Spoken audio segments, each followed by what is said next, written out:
From the CISO series, it's Cybersecurity Headlines. These are the cybersecurity headlines for Wednesday, August 6th, 2025. I'm Sarah Lane. PBS confirms data breach after employee info leaked on Discord servers. PBS confirmed a data breach after a file containing contact information for nearly 4,000 employees and affiliates was leaked on Discord servers tied to PBS Kids fan communities. The data included names, job titles, emails, departments, and supervisors. PBS says the breach came from its internal MyPBS.org platform and that no other systems were affected. TSMC fires engineers over suspected semiconductor secrets theft. TSMC fired 2 engineers suspected of stealing 2-nanometer chip trade secrets in the first ever case under Taiwan's National Security Act. The company detected the breach via internal monitoring and alerted prosecutors. TSMC makes more than 90% of the world's sub-5-nanometer chips and says its advanced tech is too complex for any small group to fully steal. Cloudflare on Perplexity web scraping techniques to avoid robot.txt and network blocks. Cloudflare alleges that Perplexity has been bypassing website restrictions by using stealth crawlers that ignore or evade robots.txt files and declared IPs. Tests show that Perplexity accesses restricted content using user agents that mimic Chrome browsers and rotate IP addresses, making it difficult for site owners to block them. Cloudflare has delisted Perplexity as a verified bot and updated its managed rules to block this type of behavior going forward. Flaw in Broadcom chip used in Dell laptop security firmware.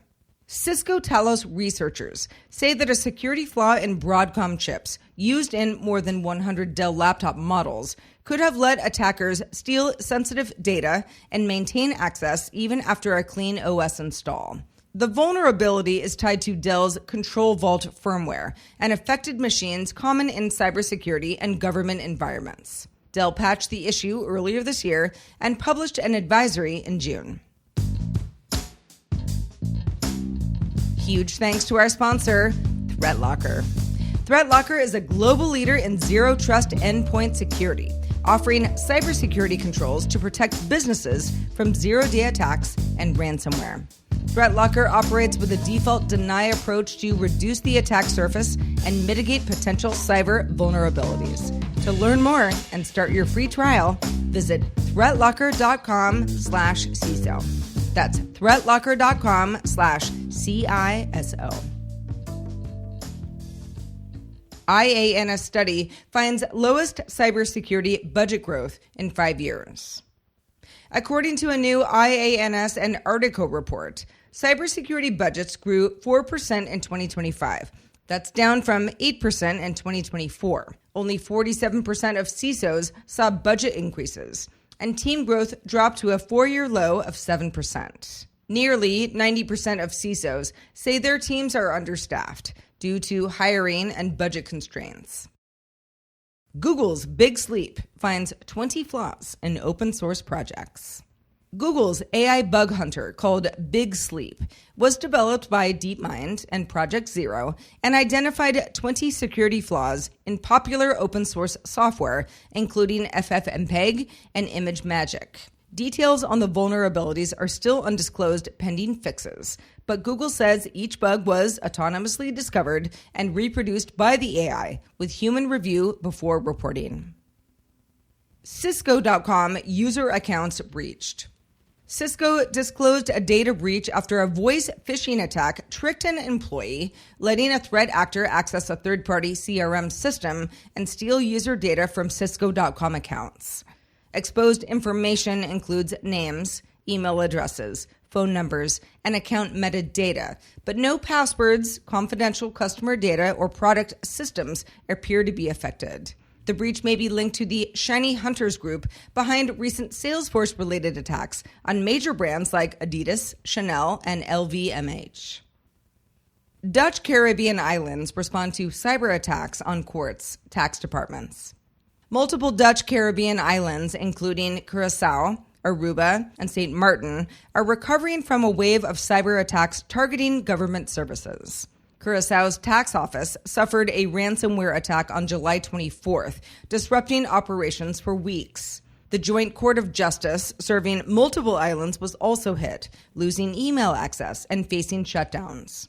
Aruba's parliament confirmed a separate email breach tied to phishing. Experts warn these incidents may be linked to a Citrix vulnerability flagged by Dutch authorities. SonicWall urges admins to disable SSL VPN amid rising attacks.